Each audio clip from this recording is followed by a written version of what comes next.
Hey, good afternoon. And welcome. We'll call this meeting to order. We officially have a quorum, and we anticipate maybe one or two others will be joining us. Welcome, and just a reminder that I'm Council Member Joy Lines and chairing this committee. We have a good agenda today. I'll get right into it. Thank you for joining us. Before we begin, I will pass it over to our interpreter for today's meeting, who will provide an explanation of how to use the interpretation device or access interpretation online. Announcement from interpreter. To use the interpretation feature, please scroll to the bottom of the Zoom screen where the meeting controls are. Click on the interpretation icon, this is the world, and select English as your language. If you are joining through the Zoom mobile app, cell phone, tablet, etc., please press the ellipsis, then interpretation, and then choose your language. Finally, click on mute original audio to not hear the original Spanish flow in the background. Headsets are available for interpretation if you are in the meeting. Please check out a headset from the receptionist in the lobby. Aviso por parte del intérprete. Para hacer uso del servicio de interpretación, favor de desplazarse a la parte inferior de la pantalla de Zoom, donde aparecen los controles. Haga clic en el icono de interpretación, globo terráqueo, y seleccione Spanish, español. Si está utilizando la aplicación móvil de Zoom, celular, tableta, etc., presione los puntos suspensivos, luego interpretación y luego el idioma. Si no desea escuchar el idioma original en inglés en el fondo, por favor seleccione Mute Original Audio, silenciar el audio original. Contamos con auriculares disponibles para el servicio de interpretación. Si se encuentra en la sala de reunión, favor de pedir auriculares con la recepcionista en el vestíbulo. Thank you. Yes, thank you. And now I'd like to ask Tessa, our clerk, to perform a roll call and confirm if we have a quorum.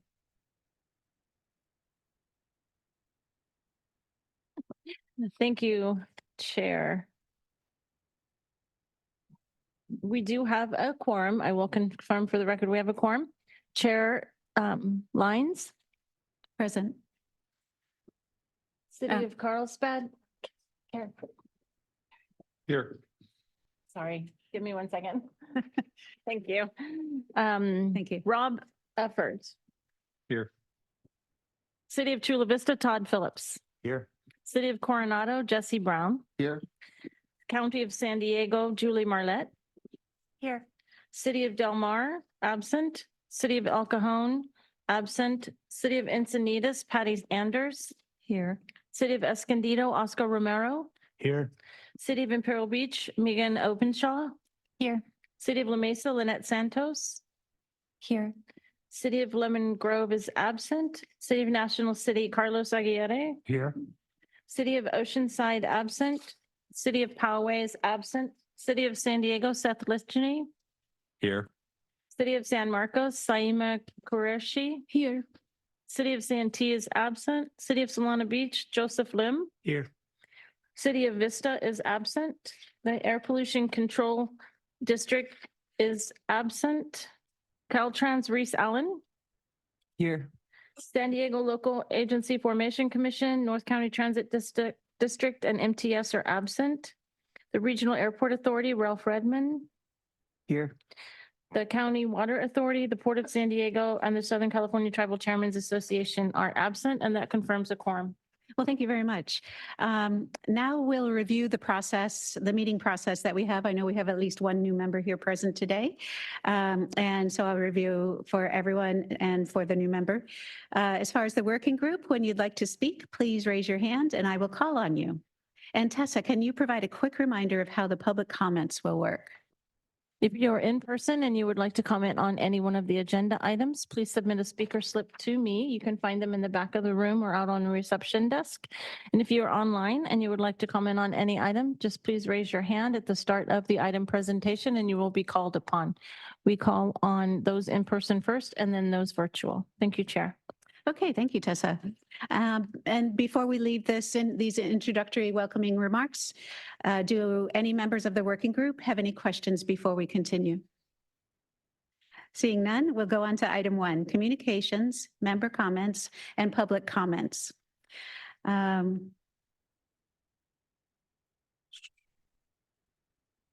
So what we will do is we'll take staff and member comments first, and then we'll go to public comments. First, then we will hear from our staff, SANDAG staff, Sarah Toma, for brief announcements and reminders. Thank you, Chair. Again, Sarah Toma, Senior Regional Planner here at SANDAG. I am your community liaison. If we haven't met, hi.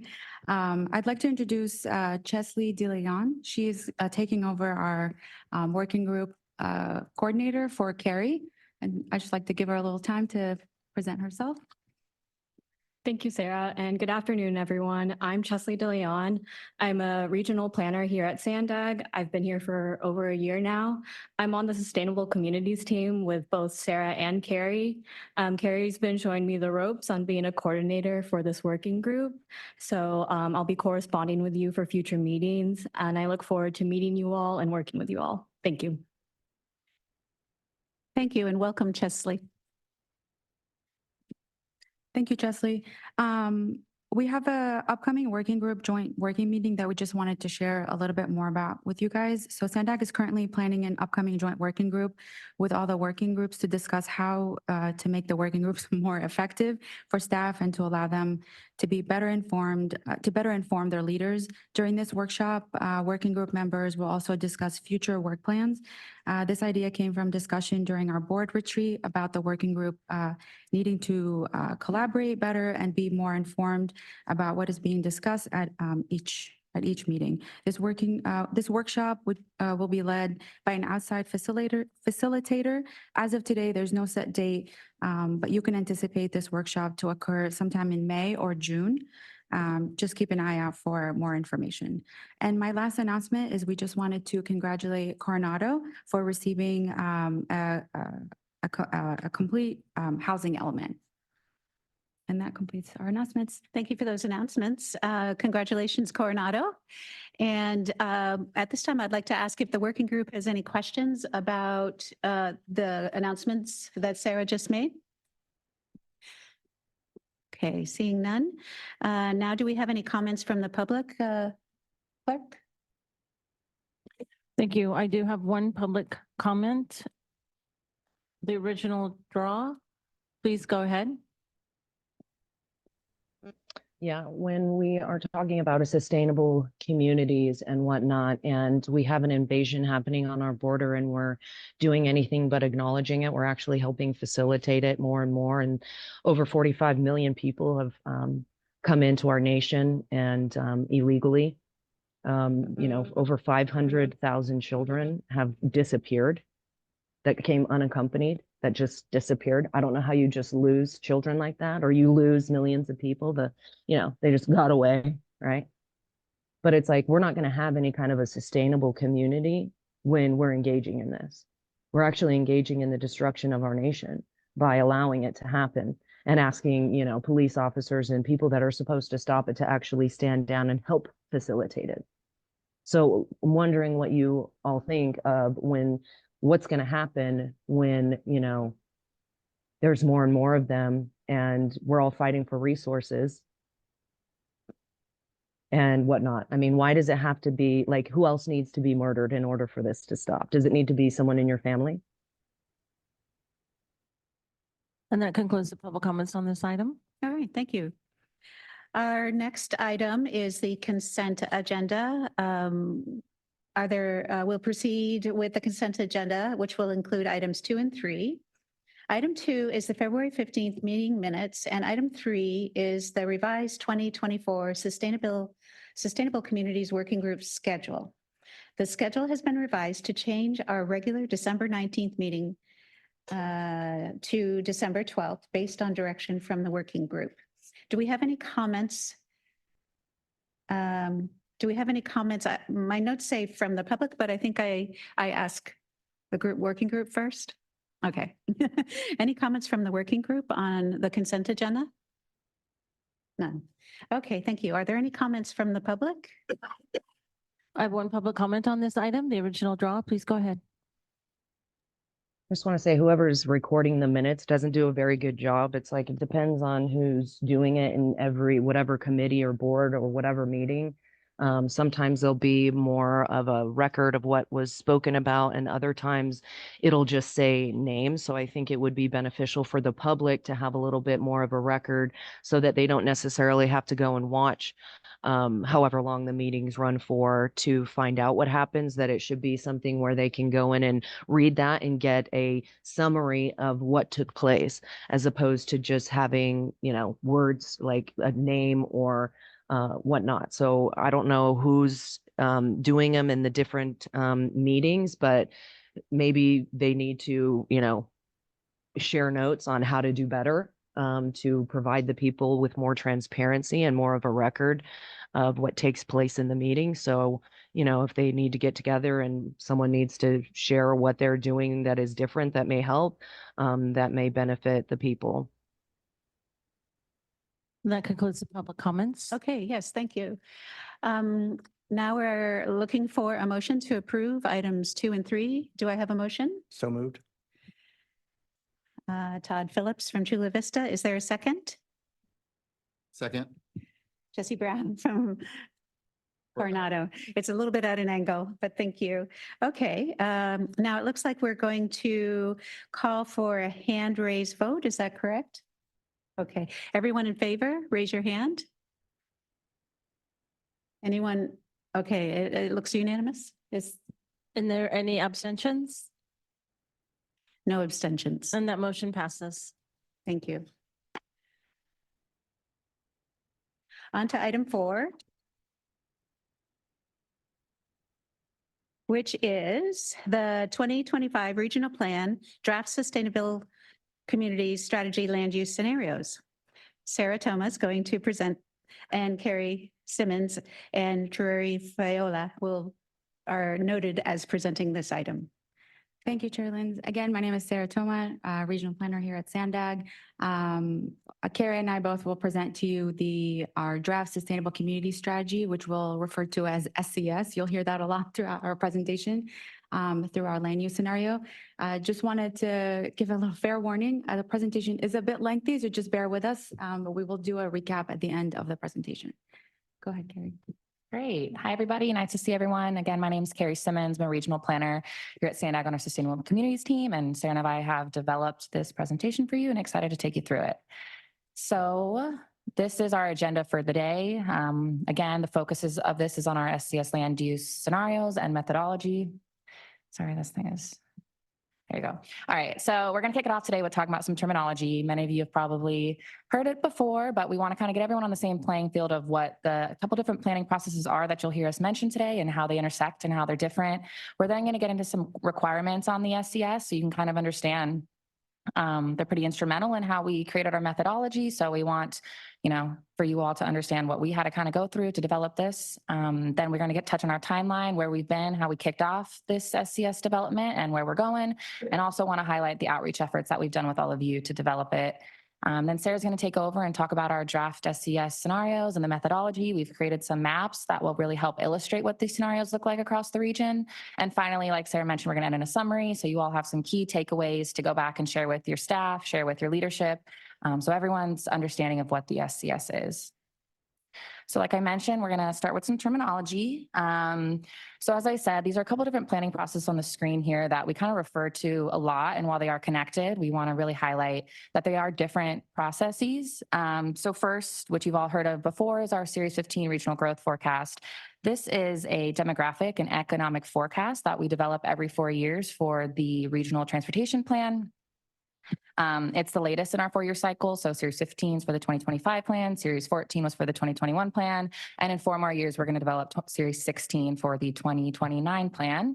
And every 4 years, we relook at jurisdiction inputs, use the most updated data, look at ongoing trends, And so that's our forecast. Now we're talking about the SCS, so our Sustainable Community Strategy. This was required by SB 375, and what this really is a land use planning scenario. It's a land use pattern for the regional plan, and we have to adhere to a couple different state standards as we develop it. It's a separate process from our Series 15. However, it's highly informed by the forecasted jobs, housing, and population that come out of the Series 15 forecast. And I also want to mention that a component of it is developing various scenarios, and we really, test them through our models. And that's really what we're going to be presenting on to you all today. And finally, RENA, which you all are very well aware of what RENA is, but it's a plan for addressing an 8-year cycle of housing growth. I mentioned that the forecast and that the SCS is on 4-year cycles. RENA is on an 8-year cycle. And while the SCS and the Series 15 is informed by planning assumptions related to RENA, in no way will Series 15 or the SCS be used in the 7th cycle of RENA. That hasn't started yet. And as I mentioned, we kind of go through a process of updating the forecast. Those numbers in Series 16 is what's going to really be used in the upcoming RENA cycle. So really want to clarify those 3 different processes, again, connected but different.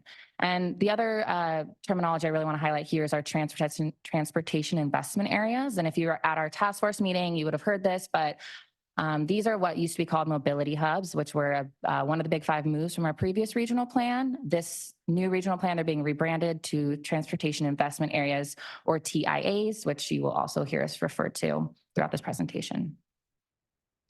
So to get into the requirements, as I mentioned, every 4 years, as we update our regional plan, we also update our SCS, which is required by SB 375 and our Air Resources Board. I want to highlight a couple requirements here that you'll see kind of followed throughout as we talk about our methodologies. But one key component of our SCS is, it's a land use scenario that when it is combined with our transportation network, it's going to help reduce VMT and GHG in the region. And so that's when you'll start seeing our scenarios where shifting growth around in ways that can really help our region reduce VMT. Another key requirement is that our SCS has to accommodate RENA. And so what this means is that for each jurisdiction's kind of build out capacity assumptions, we have to assume that every jurisdiction can accommodate their RENA. This is important, as I will mention, because while our Series 15 doesn't show the built units in the same time frame as RENA 2029, by the end of the plan, we will have our built RENA units. However, each jurisdiction will have their capacity met to build the RENA. And the final requirement that I want to mention is we utilize the most recent planning assumptions. So we looked through the Series 15 process, did a lot of work to confirm assumptions with all of your jurisdictions, and that is what's being used in the SCS. Okay, and now just to kind of get to our timeline. So we kicked off development of these scenarios and the methodology in January. We waited till the Series 15 was completed. That Series 15 was brought to you all in February by our estimates and forecast team. And then we really dove into the SCS.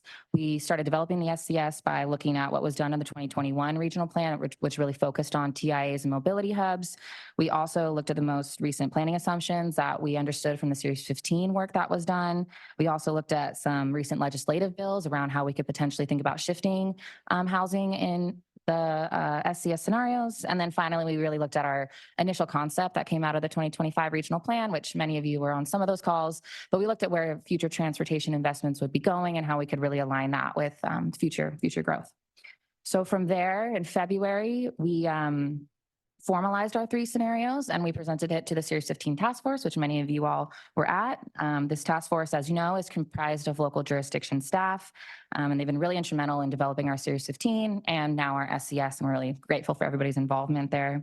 I want to note that that was attended by 18 out of our 19 jurisdictions, so a lot of participation and input. We shared a similar presentation, what we'll be sharing today. Now we just have a little bit more of refined scenarios after we've been able to do some outreach with everybody. After that meeting, we held a couple one-on-ones, which were available by request. We had 8 jurisdictions reach out to us, so we got to have a little bit more of close-up conversations with folks and get a little bit more feedback. We took some of that information and incorporated it into some of these scenarios. And I want to highlight some general things we heard was, an overall consensus on our methodology and approach for this SCS, and really, just getting to talk through people what the SCS means and what it means for their jurisdictions. We heard a lot of interest in just really focusing on aligning our regional land use strategy with the local planning efforts and how to continue doing that with the development of the SCS. And finally, a real need to focus our future growth around where transportation investments are occurring. So we took all of that and made sure we kind of refined our scenarios around some of that feedback.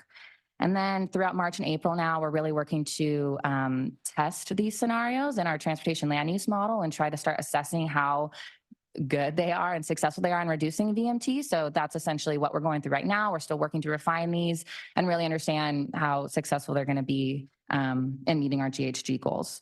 And so now today, Sarah's going to take over and talk about our methodology again, some refined scenarios that we've put together.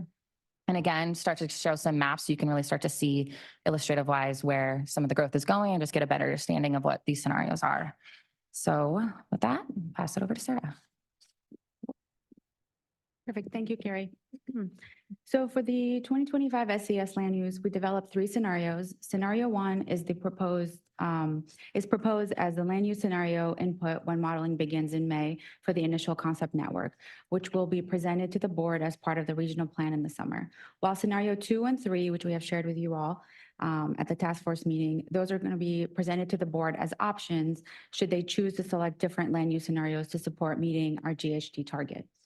So while we are only recommending scenario 1 to the board, we are developing scenario 2 and 3 this early on so we can have land use options to select from should the model outputs for scenario 1 with our initial concept and all the other policy decision doesn't meet our GHG and VMT reduction. This approach also gives us, as well as for your jurisdiction staff through the task force and working group, an opportunity to weigh in on these scenarios should they be presented as an option to the board. Now we'll focus on 3 scenarios, methodology and outputs. So let me see here. There we go. Okay, so here's an overview of the methodology to focus and distribute growth across the region. As determined by the Series 15 Regional Growth Forecast, our region is estimated to add 202.8 thousand housing units between 2002 and 2050. This figure remains constant across each scenario. This methodology on the screen is how we focus growth and redistribute units across the region. As shown on the slide, the model initially incorporated scheduled development or in-progress pipeline project. This information comes from your annual APR through 2022. This data was reviewed and confirmed with staff from each jurisdiction. Scheduled development units consist approximately of 38.3% of that 202.8 thousand forecasted housing stock. Growth equivalent to roughly 52.5 thousand units, and the remaining consists across all scenarios we discussed today. After the model replaces the scheduled development, it allocates the remaining 61.7% of forecasted housing stock growth, amounting to roughly 137,000 units across the region. This distribution is based on jurisdiction's general plan land use assumption confirmed with staff over the summer as part of the Series 15 task force. Scenario 1 stops here, and we skip to steps 3 and 4 because scenario 1 is our land use pattern that meets minimum SCS requirements with the goal of being the most similar to the Series 15 sub-regional growth forecast and very little change from the regional plan, from your general plan. In scenario 2 and 3, we asked ourselves, how could we focus some of that 61.7% of the regional future housing units that is not scheduled development and shift it into focused areas that would result in lower VMT. So for scenario 2 and 3, we focused the future housing growth within TIAs. We looked to focus growth within the locations where residents are already driving less than the regional average. I'll refer to these as low VMT areas. And then finally, these criteria are inputted into our land use model, generating sub-allocations for job, housing, and population. Both scenario 2 and 3 adhere to these methodologies, with scenario 3 representing a more intensified, denser, and more focused growth scenario compared to scenario 2. So as Carrie mentioned on our terminology slide, I'll briefly describe our TIAs and highlight why they serve as our primary focus areas in the SCS. So in the 2021 Regional Plan Mobility Hubs, now TIAs, were part of SANDAG's Big Five moves identified for sustainable growth due to their proximity to transit, future transit investment, and population characteristics, among other data sets looking at existing conditions. So these areas where people live, work, and travel and are conducive to low VMT because they are meant to be connected areas that include multimodal transportation options to better connect folks to options that do not rely on automobiles. Focusing growth in TIAs will reduce per capita VMT in the region and align with future housing growth with transportation investments. So based on the Series 15 forecast estimates and your general plan assumptions, a majority of the region's future housing growth is actually already identified to occur within these TIAs. And we'll show in a few slides. So therefore, using the TIAs as our focal areas in the SCS remains consistent and builds upon your local plans where growth has been identified. So this table outlines the methodologies applied to each draft SCS scenario. The rows on the left are the different requirements and criterias, and the columns are unique to each of the three scenarios. The top three rows are some of the SCS requirements. As Carrie mentioned at the start of the presentation, you'll see each scenario accommodates RENA and aligns with your local planning assumptions. Additionally, as we mentioned, all scenarios include in progress or pipeline schedule development. It should also be noted that all scenarios consider where housing cannot feasibly go, such as military, environmentally constrained areas, or locally identified criteria that were shared during the Series 15 outreach that we've mentioned before. So now, as we move to the final three rows, you can see how we apply different criteria to scenario 2 and 3 to develop land use patterns that get more focused growth between 2 and 3. For example, you can see scenario 2 focuses growth in all 33 of the TIAs, where scenario 3 uses a selected set of just 13 TIAs that have the majority amount of our defined low VMT areas. And this approach is driven by attempting to achieve the most VMT reduction. Further, while scenario 2 defines low VMT areas as equal to or below the regional average VMT of 17 miles per capita, scenario 3 uses a threshold of even lower than the regional average and focuses growth in areas 15 miles per capita or less. And finally, while scenario 2 includes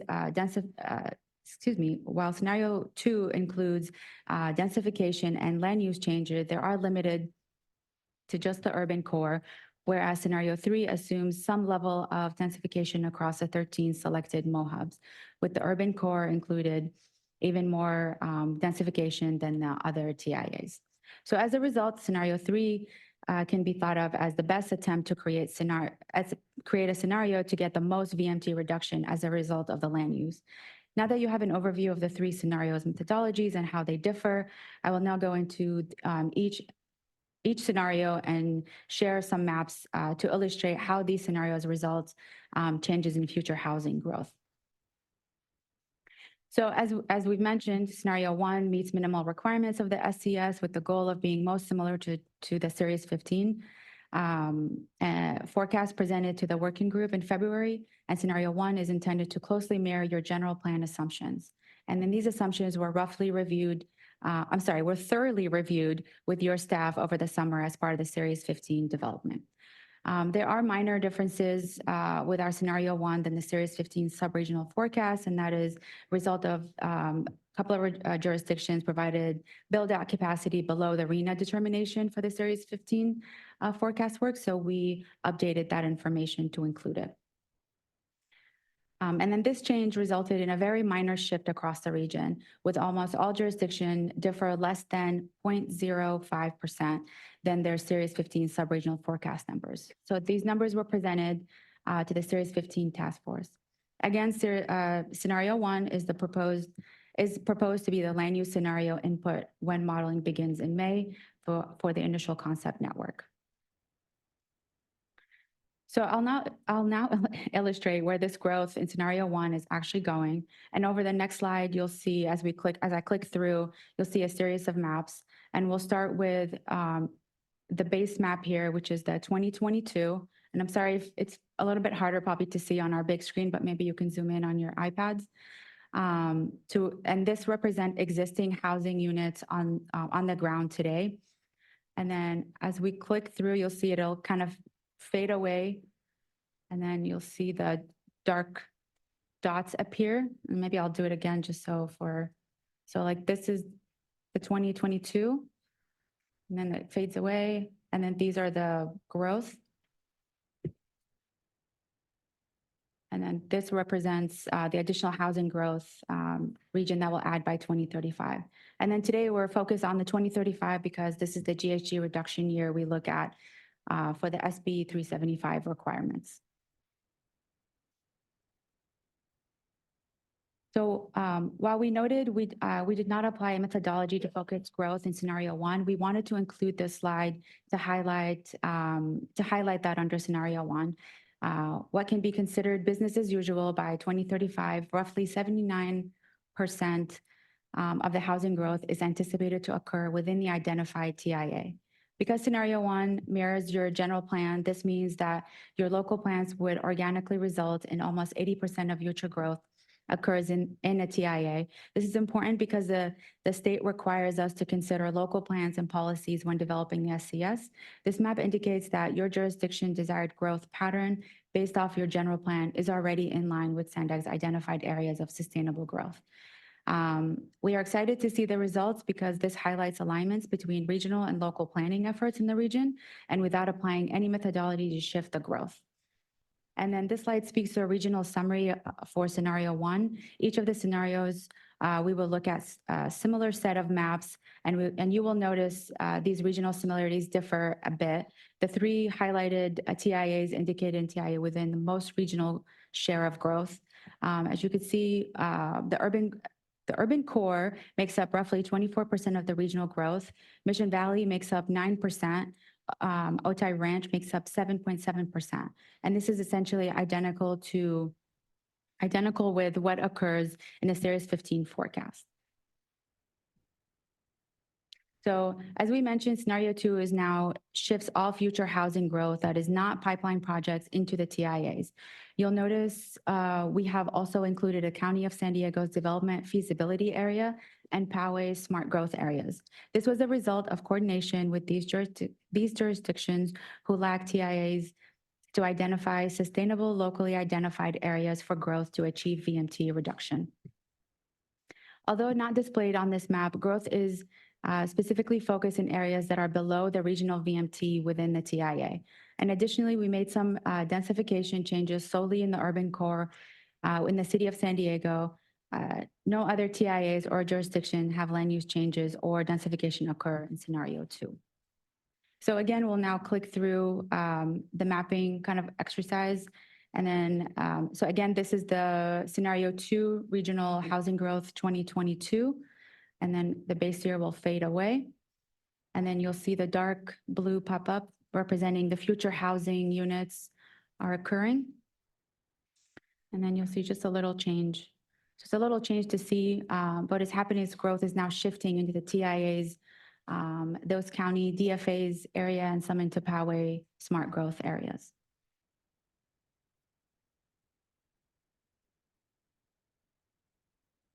Now, as we layer on the scenario two, oops, I apologize, I skipped one. There we go. Now, as we layer on scenario two boundaries, you can see more closely how the dark areas representing denser housing growth are occurring within identified TIAs. So looking at the summary for the regional scenario, for the region, scenario two now has roughly 91% of future housing growth occurring in our TIA areas. This is an increase of about 12% from scenario one, meaning that 12% of future growth from outside a TIA moved inside of the TIA. This is a result of our methodology for scenario 2. And then notice the TIA taking up a higher percentage of the region's growth. The top 4 of the TIAs take up 54% of the regional growth by 2035. The urban core now went from taking up 24% of the region growth to 30.2%. Mission Valley TIA increased roughly 6% of the regional share. Otay Ranch increased to about 8.1% of the regional share. And Oceanside also increased a bit to about 6.2%. We did want to share, we did have initial sensitivity test results. They're very fresh. So we did want to share that with you, that roughly we got about for scenario 2 could give us roughly a 0.4% VMT per capita reduction. So as shown in our methodology, scenario 3 is the most focused scenario. You'll notice we have selected 13 of the TIA network, which represent the TIAs that have the lowest VMT in our region. You also notice scenario 3 does not include DFA or the Poway smart growth areas. These 13 TIAs were selected based off of a data-driven process to identify which of the 33 TIAs had 50% or less low VMT areas. And we have also applied a lower VMT threshold and have focused growth specifically in areas where residents drive even less than the regional average, which is the 15 miles per capita. And then finally, the scenario increased densities across all the selected TIAs and applies some of the land use changes based on state laws that convert certain land uses into residential. You'll notice that regionally, this methodology made some shifts in which TIAs now take up the larger share of the growth. And while all 13 selected TIAs have some densification and land use changes, the urban core has the most. So again, I'll click through a couple of the maps. And again, this shows the scenario 3 regional housing growth 2022. And then as it fades away, you'll see it'll pop up with the darker blue representing future housing units occurring by 2035. And then now we layer on a scenario 3 boundaries, and you can see more closely how the darker areas representing denser housing growth and is occurring within our more focused TIA and shifting away from other TIA identified in the previous scenario.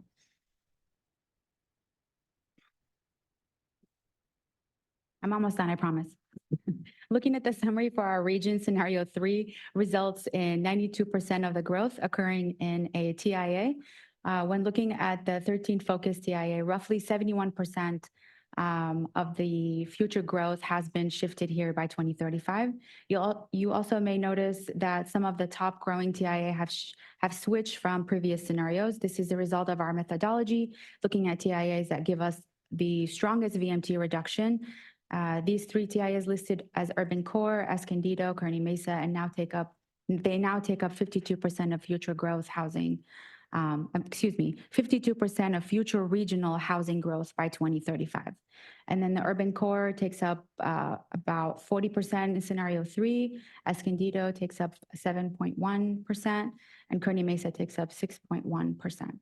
And during our outreach, we had concerns related to scenario 3 regarding the AFFH and concentration of housing in the southern part of the county. Also based on the initial model sensitivity results, scenario 3 results in very similar reduction to VMT per capita as compared to scenario 2, meaning that future concentration growth into a very limited number of TIAs does not result in reducing VMT within our region. So this concludes our presentation today. I know I threw a lot of information at you. It's a lot of info. We wanted to make sure we provide all of it. So we wanted to leave you with some key takeaways to help you share information back with your staff or with leadership. So for scenario one, that is the proposed land use scenario input that we're going to be using when modeling begins in May and will be brought to the board as part of the overall regional plan modeling results update. The scenario closely resembles the scenario 15 regional growth forecast suballocation of housing, population, and jobs. And it very closely, again, mirrors your general plan and land use assumptions. Scenario 2 and 3 have been developed as, again, as an alternative land use scenario as options that could be presented to the board should they choose to select different land uses to support meeting our GHG target. Scenario 2 and 3 focuses growth in the transportation investment areas, which is our TIAs. One or both options could be presented to the board pending our discussion today and refinement to the initial model results. So jurisdiction forecasted growth will not exceed general plan capacities or 6-cycle RENA allocation in the scenarios. Across all scenarios, all jurisdictions receive some level of housing growth. And that concludes our presentation. Thank you all. Well, thank you very much. That was a really deep and broad presentation that you handled very quickly. So I would imagine there's some questions from the working group, and we'll start with that. Do we have any comments or questions from the working group? Just raise your hand. Yes, Joseph. Yeah, Joe Lim, City of Solana Beach. Just for some clarification, between scenario 2 and 3, if I remember correctly, when we had our one-on-ones, so the focus growth and transportation investment areas, those TIAs in 2 are fewer in scenario 3 than scenario 2. So, correct? Yes, that is correct. And I think you mentioned that there's intensification or densification in scenario 3, correct? Yes, of those that is correct. TIAs. Mhm. There's no intensification in scenario 2, though? Only in Or the does- urban core. We have Only them in the urban core, but nowhere else. Okay, thank you. Okay, yes, Seth, I saw your hand next. Thank you so much. And Sarah, thank you for bringing up the concern on affirmatively furthering fair housing. I think I remain concerned about option 3 being presented to the board as an option. And it really stems from an idea that downstream of the SCS and the land use scenario is RENA and future RENA and also then future housing elements, which the state of California has made very clear need to affirmatively further fair housing. So I think my suggestion would be as option 3 is presented to the board, make sure that they're aware that there are potential issues with the allocation of housing being concentrated in lower resource areas, mainly places that are south of Interstate 8. And potentially, I'm curious if there's any way that there could maybe be a fair housing adjustment that was attached to that, or that could be looked into should the board decide that option 3 is its preferred SCS scenario. So I'd put that out there as an option, but at least make the board aware of potential conflicts. And then kind of stemming from that as well, I would say if there's any option to talk with the Air Resources Board about the conflict of where we locate housing to reduce greenhouse gas emissions and where we locate housing to further fair housing is very often in conflict. And I know they're looking for a specific target to be met for greenhouse gas reductions. But that can be very difficult when you're also trying to further fair housing, which may require putting more densification in places that maybe doesn't have the current access to transit that is needed for an SCS. So thank you for the presentation. Very good comments. Are there any other comments from the working group? Yes, Rob. Thanks, Chair. Thanks, Carrie and Sarah, for your presentation. I have 2 questions that are more just logistic.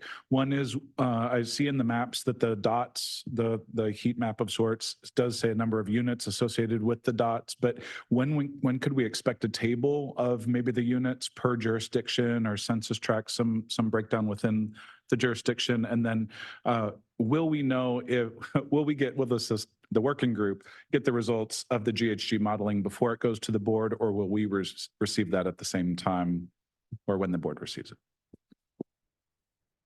Great questions. Yeah, so to answer your first question, yes, we are working on solidifying the numbers, and we do want to share that. We just didn't have it ready for this meeting. So we can definitely follow up and maybe do a one-on-one. For the second part, we are still working through sensitivity models and outputs, and we're trying to figure out what is a good time at some point to either maybe do a one-on-one with jurisdictions as they ask, and we can share the outputs before the June 28th meeting. And maybe it looks like Tueri maybe wants to share a little bit more. Tueri Fola. So if I can just add to that, the timing of when we're planning going to our board to talk to them about the GHG results and how our initial concept is performing, we're hoping to be able to do that in the summer. And I think we've mentioned to this working group and to others, our goal is to do that in late June or July. So with that timing and being that we're only starting the modeling in May, it's very unlikely that we will have the opportunity to have another working group meeting and bring those results here first, because they won't be ready prior to a working group meeting. But we would be happy to bring that to this working group after, or if there's an opportunity for us to have any Series 15 task force or other meetings, we're happy to do that too. But it may be that it goes to the board first.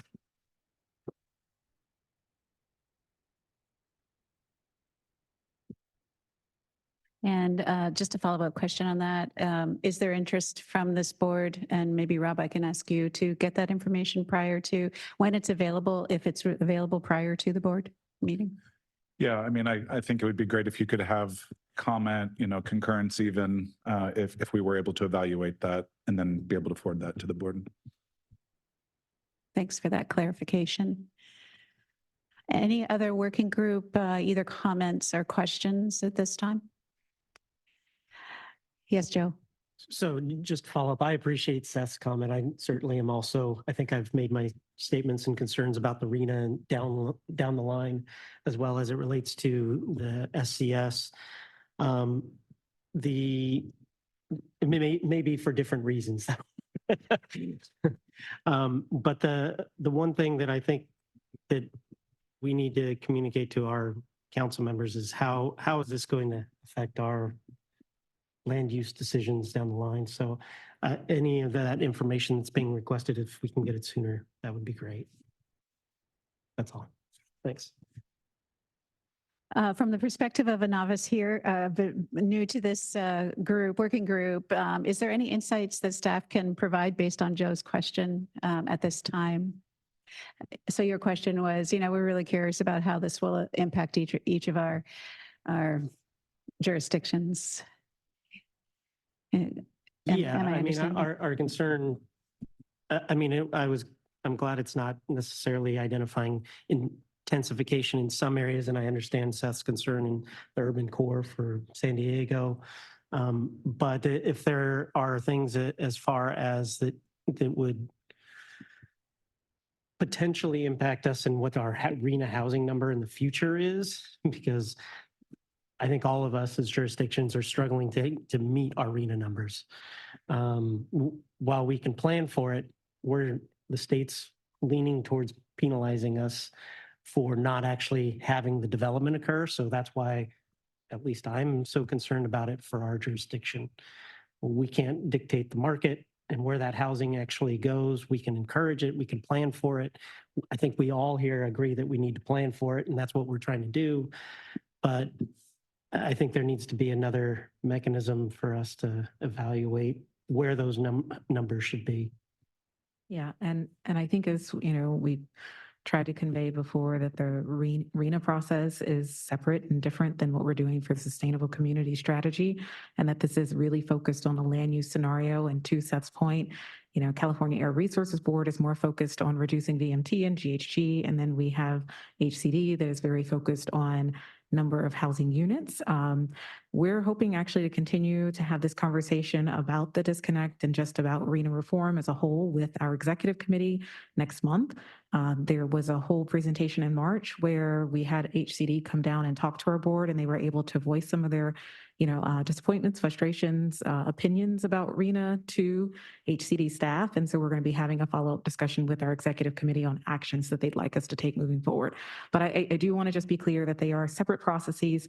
And so we're happy to continue to, have separate meetings and talk in more details about the distinguishment between the two and how one does or does not inform the other. But I think especially to the point that Seth made about affirmatively furthering fair housing and how putting forward a land use scenario, even in the regional plan, could impact down the line any further planning, and that being a feasible scenario for people to move forward. We're taking that note. And as Sarah mentioned, we're putting these two methodologies before you today to get your feedback and this kind of comments like this so that we can have an opportunity to have this conversation before we go to the board. One or both, and it could be based on all the feedback we hear. We're doing a very initial sensitivity test modeling, so we don't have full modeling results now. But once we do go through modeling results, it could be that we only bring one alternative forward and may not use three if it doesn't model well, if the feedback that you're giving us today as well. So I just want to make sure that that's also clear, that it doesn't mean that we're going to bring both of these to the board. It's that we wanted to vet all options that are on the table, get your feedback prior to us taking anything to the board.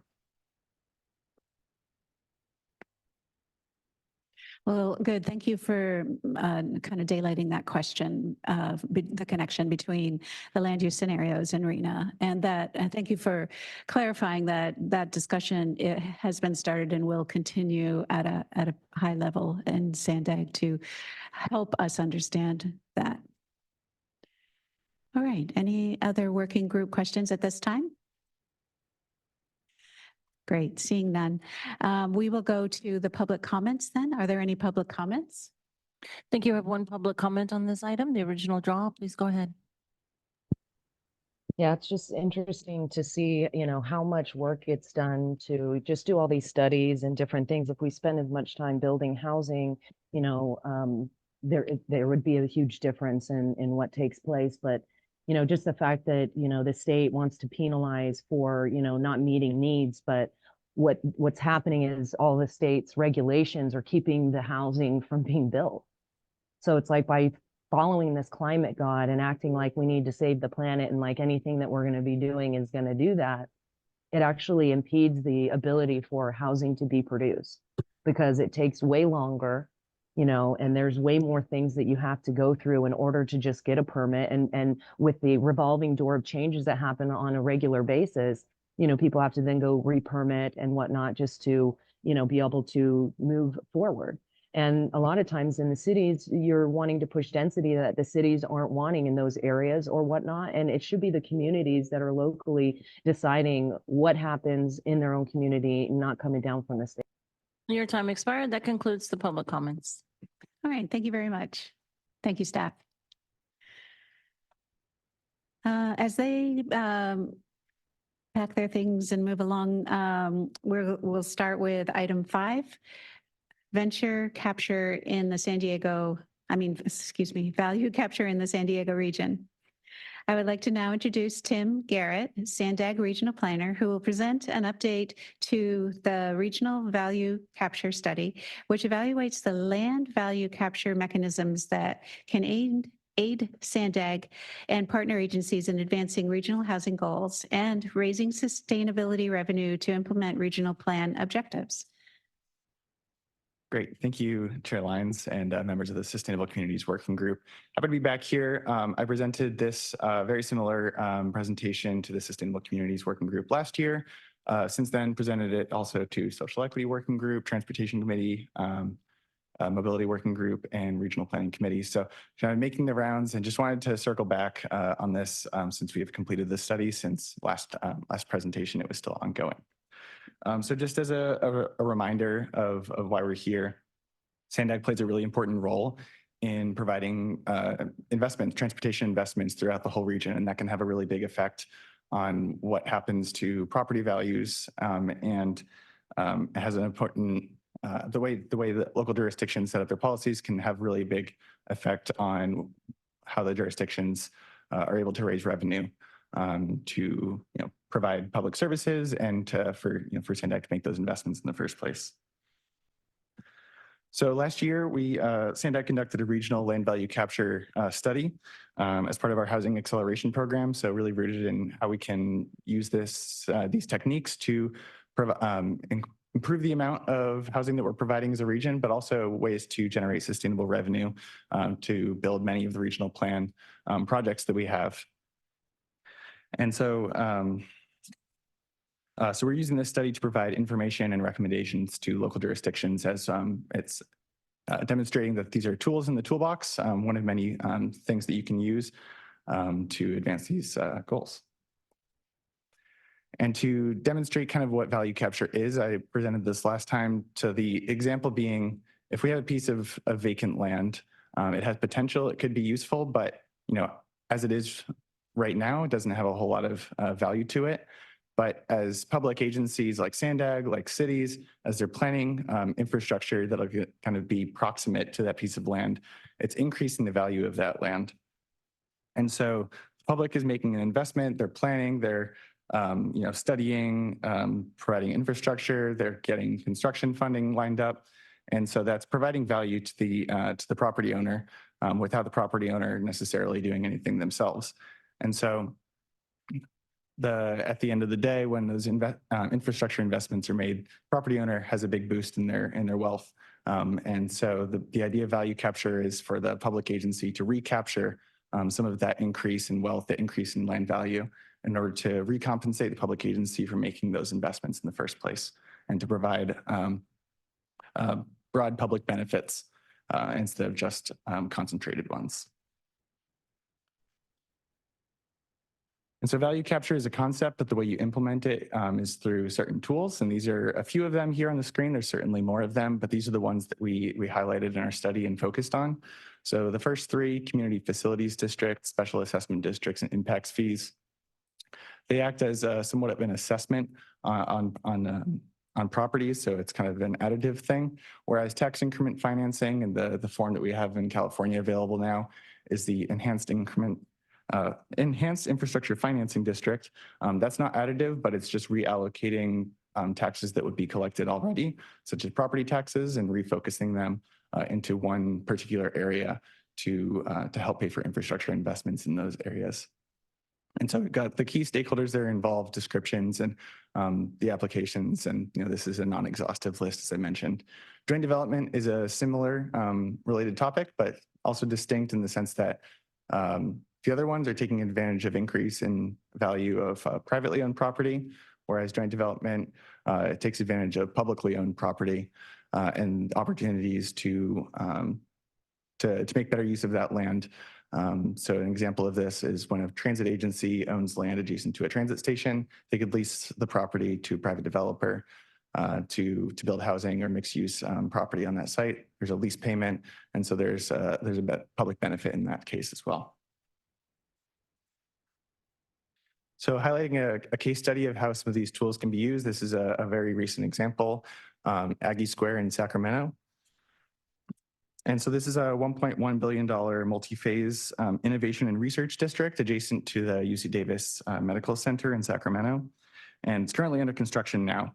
And so this project takes advantage of the enhanced infrastructure financing district as well as a community facilities district. And so this the funding from these districts is providing the investment for roadway, stormwater, water, and sewer improvements, as well as contributions to a fund that will provide affordable housing. And so in this case, the EIFD, Enhanced Infrastructure Financing District, is expected to generate $250 million over the next 45 years, and 20% of that revenue is dedicated to affordable housing provision.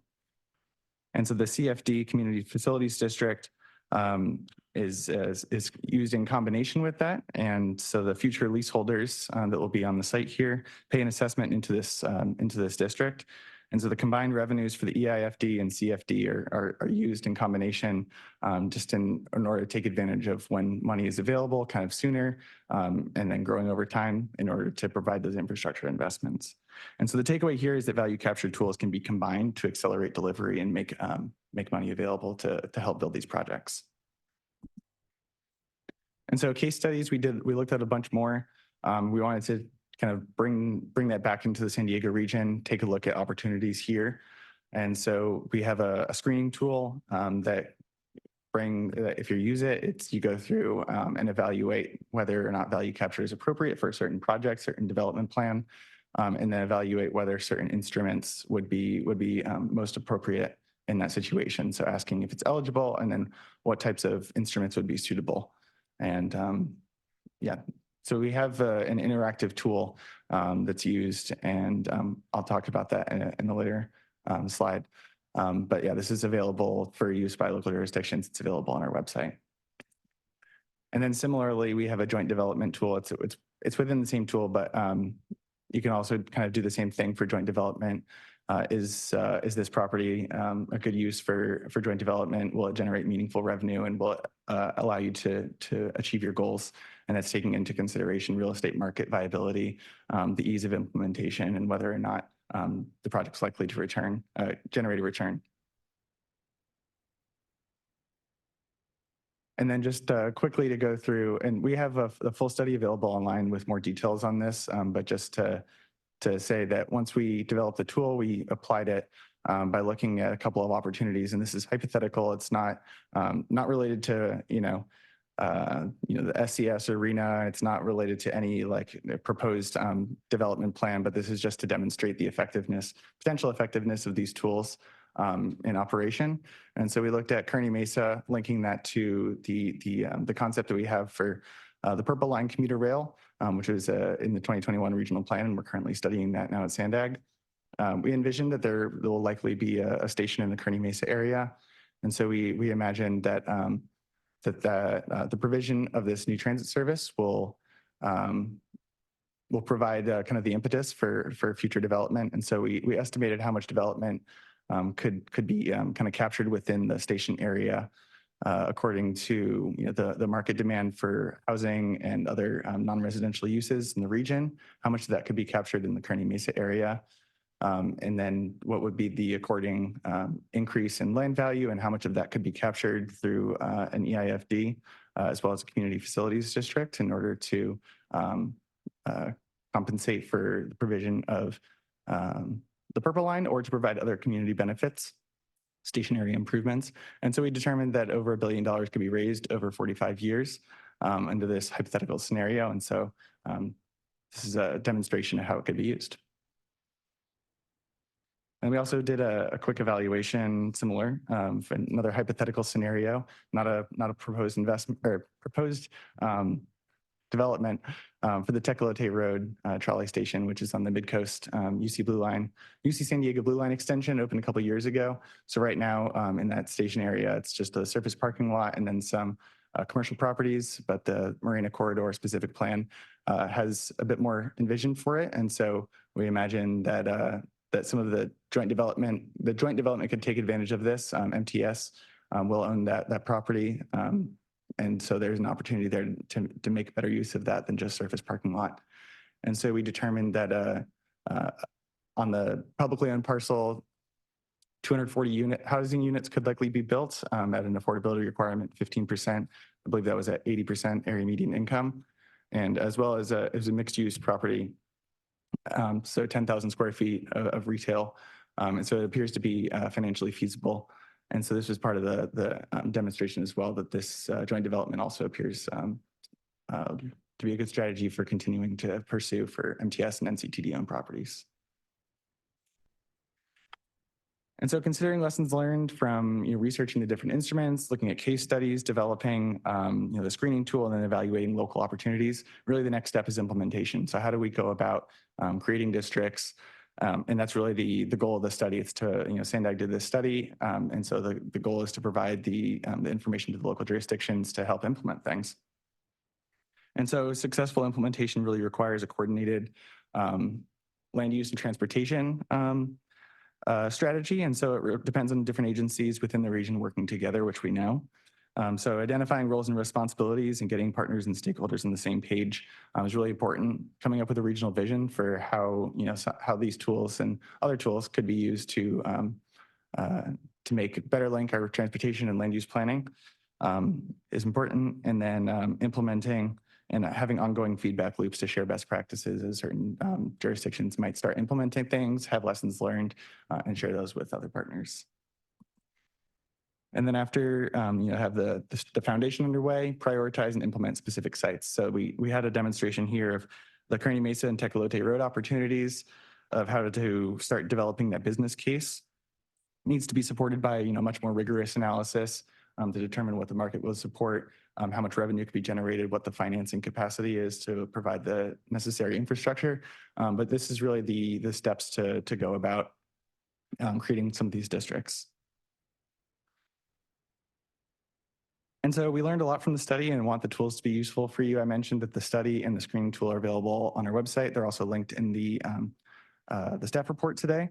We're sharing information with local jurisdiction staff through events like this. We also plan on having a workshop where we are able to go more in depth and have outside speakers provide a bit more firsthand experience from different areas within California and how they went about implementing these different districts to support their regional investments.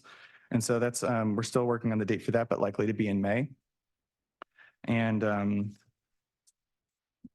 we're also exploring opportunities to bring these lessons learned into other SANDAG projects. So I mentioned the Purple Line. We're taking a look at it in that, taking a look at it as we plan for investments along the Low Sand Corridor, Sprintier Corridor. And so, where can we make the best use of this new knowledge? And so with that, thank you for your time and welcome any questions or feedback. Contact information is here if you'd like to follow up. And like I said, we're going to be having that workshop soon. So we'll get the word out to you all when that is scheduled. Thank you, Tim. Thank you for coming and presenting your completed study. I appreciate that. First, do we have any working group questions or comments? I see none. I do have a couple questions. When you talk about the workshop that's coming up in the spring, who do you see would or should consider attending that workshop? Sure. So it's offered through, it's called the HAP-TA program, Housing Acceleration Program Technical Assistance. And so it's part of a series of workshops and training sessions that we've been having on different topics that are related to land use and housing. So primarily, I would say planning staff from the all of the local jurisdictions, but there's also a really big connection to finance. And so if there's finance staff there, would be appropriate to attend to learn about these different strategies. And if you or other elected officials, if you'd like to attend and learn more about it, I think we'd certainly be happy to make that available. Sounds like a good opportunity. Is this information on the agendas of the boards for like LoSAN and NCTD and MTS? Are they bringing this forward to their groups? It hasn't been on any of the agendas for the boards of those groups. We've been collaborating with the staff from MTS and NCTD. So a bit more of the staff level we've been communicating. So certainly happy to bring it to those groups if desired. Thank you. Okay, so we'll go to public comment. Is there any public comment on this item? I have one public comment on this item, the original draw. Please go ahead. Yeah, I mean, this is actually really sad. What you should be doing is having a workshop for the community to be informed on what you're doing and how this is going to affect, their land and how much they have to pay for it just to still have it, even if it's undeveloped. And sometimes people don't want to develop the land, but you're almost forcing them into doing that and paying more for their property. And then possibly, what if they wanted to build there and then all of a sudden now they can't do it, but you guys want to come in and do that and provide all this stuff, but then you're not even providing, affordable housing for people to make up for that. And I mean, the presenter before, I've already said that to you and the many other times that you have done this across many of the other boards, but this is significantly going to impact the people where you're actually doing this. And instead of like taking into consideration that, they could be suffering, it's like you want to benefit. SANDAG wants to benefit from people suffering. And that's just really sad. That concludes the public comments. Okay, thank you. We will now then proceed to item 6. Item 6 is a presentation titled 25 Years of Conservation Planning, Successes, Challenges, and What's Next. I would like to introduce Kim Smith, SANDAG Senior Regional Planner, and Jono Nile, who is the Vice President of Science and Conservation at the San Diego Natural History Museum. Kim and, am I pronouncing it right, Jano? Yeah. Oh, okay. Will present an overview of regional conservation planning efforts, the region's successes, emerging challenges, and next steps in implementation. And I just want to make a note that this is a topic I'm very interested in that I chair the SANDAG Regional Habitat Conservation Task Force. Thank you, Chair, for the introduction, and thank you for having us here today. Today, our presentation is going to be a lot less technical, and there's going to be a lot of fun pictures, so bear with us. But our presentation today focuses on 25 years of conservation planning, again, our successes, our challenges, and then what has SANDAG's role been, and what are our next steps moving forward. And then I'm very excited to have Mr. John O'Niles from the San Diego Natural History Museum here today to discuss our unique collaboration and also to highlight the San Diego Natural History Museum's event tonight, their 7th annual State of the Biodiversity Symposium. No? There we go. So just a quick question. How many of you here today are native to San Diego? Well, that's a lot. That's great. I know to me, San Diego is a very special place. And if you look at the photos above, I mean, where else can you be down at the lagoon, hiking along the coast, looking at the coastal salt marshes, up to the shrublands and pine forests of maybe Julian or Alpine, and then dropping down into the desert to see the super bloom in Anza Borrego in about an hour and an hour and a half. Not sure there are many places like that. So due to its diverse topography, the geological conditions, and the Mediterranean climate, the San Diego region contains several rare and unique ecological and biological resources that make it a global biodiversity hotspot. Human development has created tremendous habitat loss within the last 30 plus years. Thus, San Diego County has more endangered species than any other county in the continental US. So in order to address the impact of growth on species and habitats, back in the early 90s, the state of California responded with the Natural Communities Conservation Planning Act, or the NCCP. It's a proactive ecosystem planning effort for the protection of multiple species and their habitats through the adoption of integrated habitat conservation plans that were implemented by local jurisdictions. And you can see in the outlined green area, San Diego, Riverside, San Bernardino, Orange, and Los Angeles counties or portions of Los Angeles counties participated. 3 target species, the coastal California gnatcatcher at the top there, the cactus wren, and the orange-throated whiptail lizard, and their coastal sage habitat were selected for the pilot project. And then moving down into the San Diego region, we then expanded on the state's goals and embarked on our own regional scale habitat conservation planning.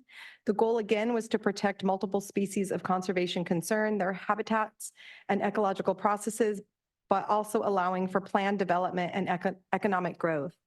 And this effort fits into the larger state of California's 30 by 30 initiative, which is designed to protect 30% of California's lands and coastal waters by 2030. So our first plan, the MSCP South, was adopted in 1997, and that's in the green hatch. We had, following that in 2003, was the Multiple Habitat Conservation Program in North County, the MHCP. And then we have the plans in North County, the MSCP North County pending in yellow, and the East County MSCP also pending in tan. And SANDAG helped to develop these plans and has supported the local, state, and federal entities in their implementation. So our successes, we should be really proud as the region has made investments and acquisitions since the inception of these plans, with over 90,000 acres acquired for conservation.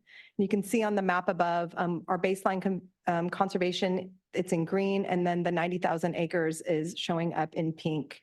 Of note is we've acquired 90,000 acres at a cost of $1.2 billion in today's dollars.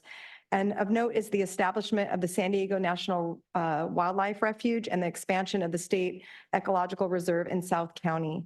And this effort would not be possible without all of our conservation partners coming together, both local, state, federal governments, and NGOs to help identify and fund the acquisition of these properties. But with successes has also come challenges, and our region still faces considerable challenges from some of the threats shown above. As we're seeing in real time, climate change is exacerbating things such as wildfires, flooding, as we saw just this past January, and drought. The increase in existence of new native invasive or non-native invasive species, both plant, animal, like the feral pig shown above, and the increase in unmanaged human use of habitat lands, including encampments. We have illegal dumping and some off-road access. In addition, the lack of a permanent regional funding source, as was envisioned by these habitat conservation plans, has left the management of our conserved lands underfunded. Without public awareness and education and potentially a political champion, the future of conservation in San Diego could be in question. So moving on, what has SANDAG contributed? So as previously mentioned, SANDAG as the regional MPO has helped with the development of these conservation plans and has supported the local, state, and federal entities in their implementation through the Transnet Environmental Mitigation Program. So what is the Transnet EMP? So just as a quick background, the Transnet extension is a 40-year program that was approved by the voters in November of 2004. The goal of the EMP was to promote advanced acquisition of habitats in order to mitigate impacts from both our regional and local transportation projects, in addition to providing funding for regional conservation purposes, including land acquisition, management, and monitoring. And we had an $850 million total program estimate. Of that, of the total program estimate, $600 million is for regional transportation projects, and then $250 for our local transportation projects. Of the annual Transnet revenues that come in, 6.2% goes to the EMP. And the good news is that this percentage of revenue is lockboxed, so all funding stays with the EMP. It can't be moved around to other aspects of Transnet. So what have the contributions been to date? We've helped to acquire over 40 properties throughout the region, totaling over 9,000 acres of land. And that's about 1/10 of the overall acreage we conserved as a region. In addition, over 800 acres of land is being restored to native habitats, including coastal sage scrub, wetlands, and vernal pools. This is a total investment of $164 million, with $33.2 million of non-Transnet funding leveraged from our conservation partners in order for us to build out our regional preserve. We've also secured mitigation for over 3/4 of our Transnet early action projects, including implementation of 2 large-scale lagoon projects. You might be familiar, the one on the screen is the San Alejo Lagoon restoration, and we're also right now in construction on restoration at San Dieguito Lagoon.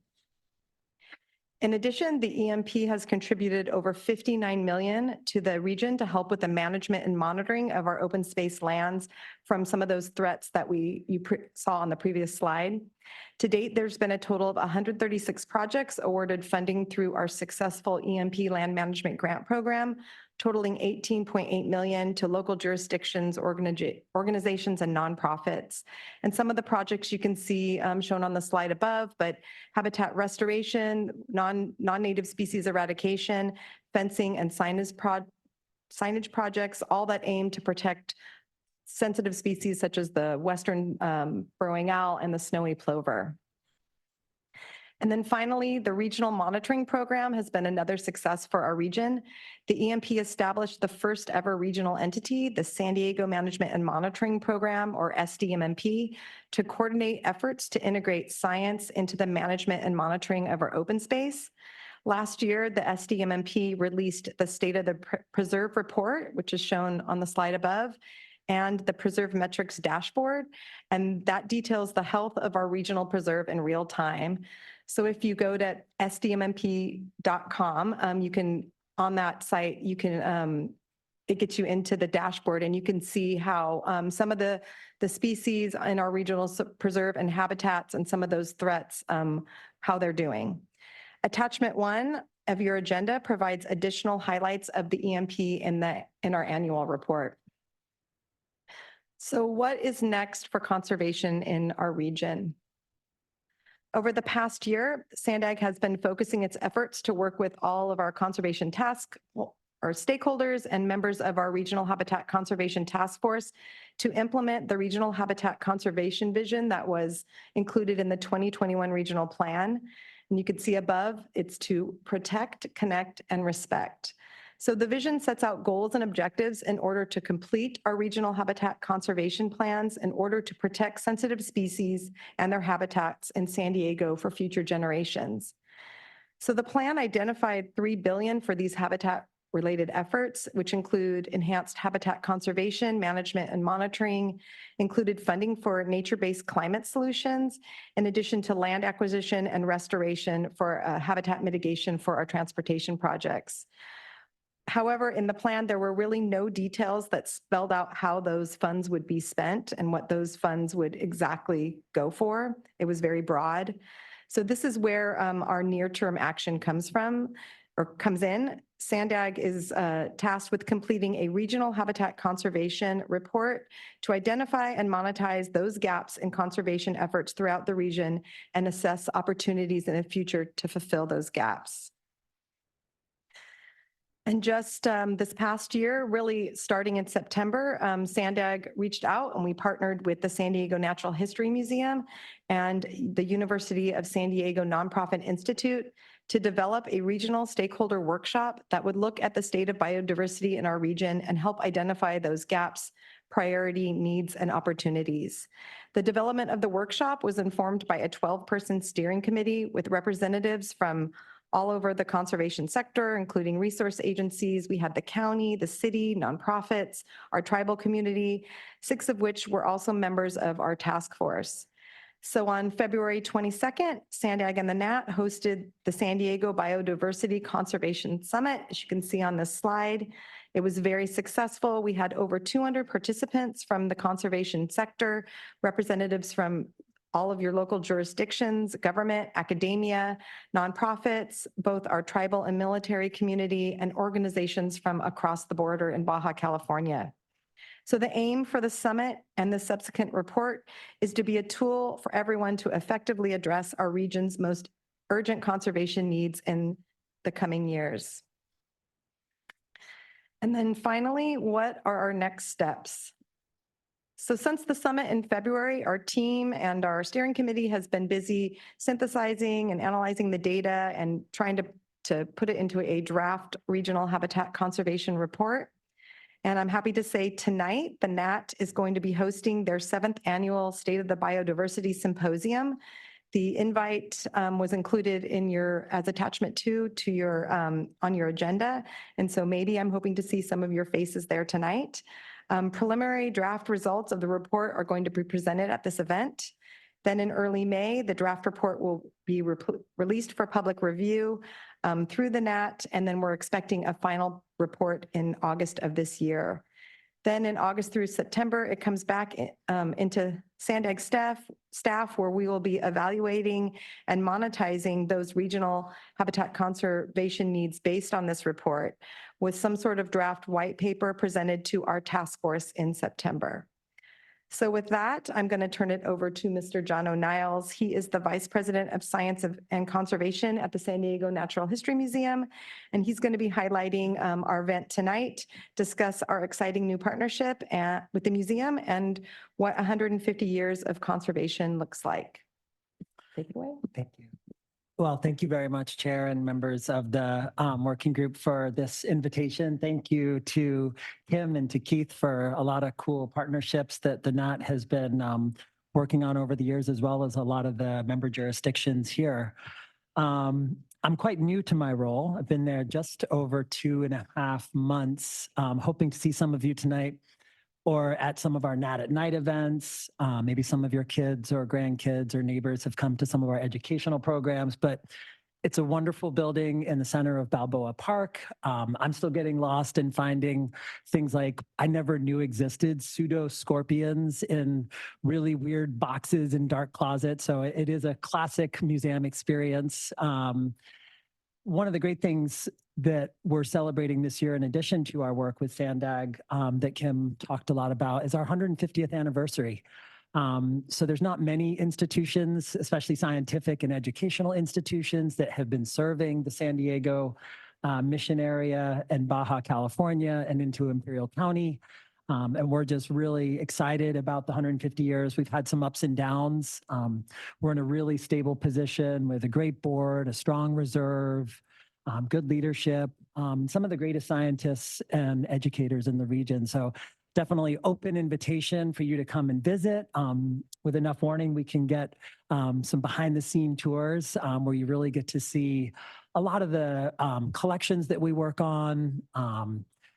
In essence, since we've been collecting and looking at our natural history for 150 years, the NAT is kind of this repository of what has been here from the coast to the deserts for a very long time. So as you think about conservation and restoration, it's really nice to be able to know what was here before some of these threats, whether it's development or climate change or wildfires.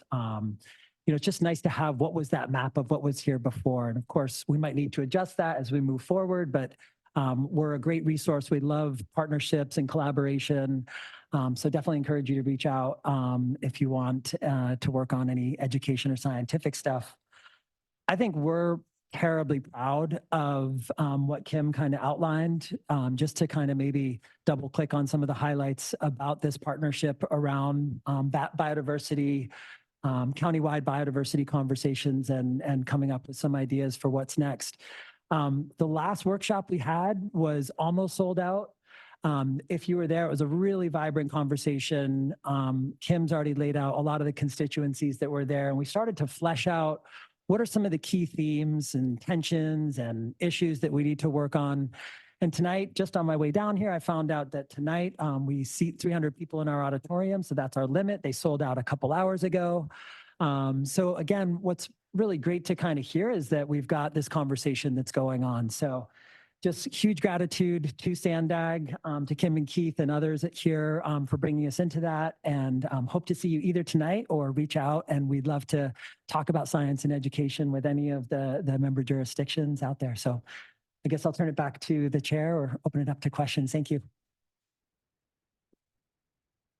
All right. Well, thank you very much. Do we have any questions from the working group? Yes, Seth. Thank you, and thank you both for the very informative presentation. I'm just curious, Kim, if the adoption of 2 additional multiple species conservation programs in the North and East counties, would there become almost a shift in need for conservation to be maybe more focused on restoration projects in the areas that have those plans versus purchasing acres for conservation? That's a good question. And I think the answer is there's both, right? So, with these new plans coming up, I feel at least working with the county on the North County draft plan, there might not be a need for as much acquisition under those plans, but there definitely are lands out there that are in dire need of restoration. So I think it's both. All right, thank you. Other questions from the working group? I would just like to make a few chair comments.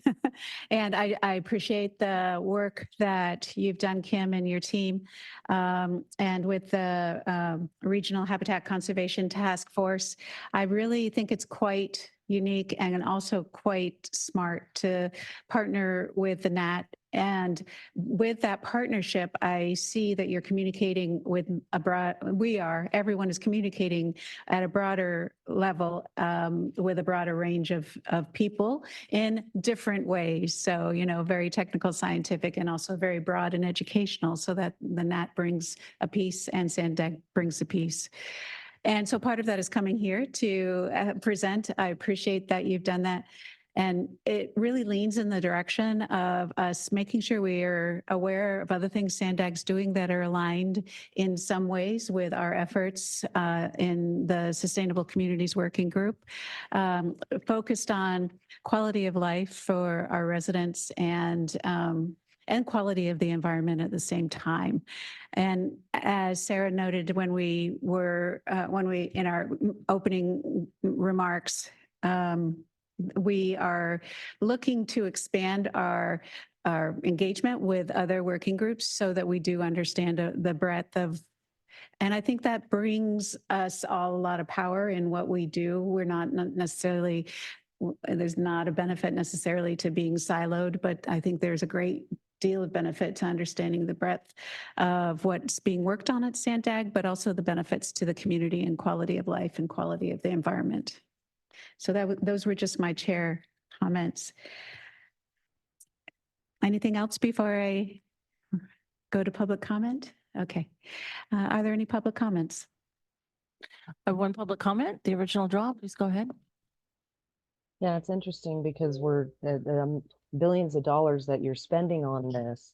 And, you know, it's a lot of this is coming from Transnet, and that's supposed to be going to fix our roads. And it doesn't even do that. Our roads are in, you know, this really, really bad condition. We can't even keep up with the infrastructure. And yet we're sitting here acting like we're going to save the planet by usurping a bunch of land and preserving like gnat catchers and different things like that. But you aren't getting to the actual real truth about what's happening with the climate and the storms. It's man-made weather. It's geoengineering that's taking place. I mean, we just saw it in Dubai. Dubai was talking about cloud seeding and having this project and spending billions of dollars on it. And then look what happens. They got a year's worth of rain in a day. So the more that we don't acknowledge that there's geoengineering and man-made weather warfare going on, there's going to continue to be storms. But the reason why nobody wants to acknowledge it is because it, quote unquote, fits into your climate agenda and how the climate is changing. We have to do stuff. Well, if you really wanted to do something, you would stop the geoengineering.